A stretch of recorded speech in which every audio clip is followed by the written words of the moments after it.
Hello साथी मित्रों, आप जो છો જે પીડિત જુઓ અહીંયા ડોગ છે અને એના પર વાહન ફેરવી દેજો. આ લોકો વાહન હાંકવામાં ધ્યાન રાખતા નથી અને એને સ્પાઇનલ ઇન્જરી થઈ ગઈ છે. છેલ્લા 5-7 દિવસથી સારવાર ચાલુ છે. અમારે હસમુખે જાણ કરેલી. લવલી ચોક અહીંયા બાજુમાં ભાઈ છે તે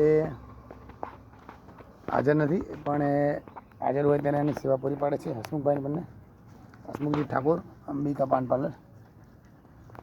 સાથી મિત્રો, વાહન ચલાવવાનું ધ્યાન રાખો, કારણ કે આ અબોલા અને મૂંગા છે, એના માટે કોઈ હોસ્પિટલો એ રીતે મફતમાં સેવા આપતા નથી કે કોઈ લઈને જલ્દી જતા પણ નથી. 100માં કોઈ એકાદ માણસ હોય.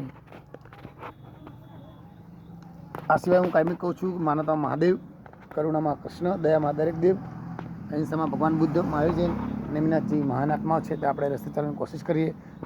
લવલીથી અહીંયા મધુપુરા જવાનો રસ્તો છે, ત્યાં અને અત્યારે સતત ને સતત એનું ફોલોઅપ ચાલુ છે.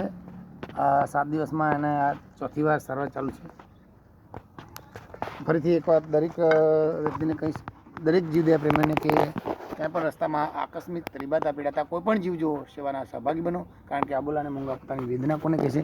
આ જેણે પણ ચલાવીને એને ગાડી ચડાવી દીધી છે એ એનું કર્મ જાણશે અને ભગવાન એના કર્મફળની સજા કરશે.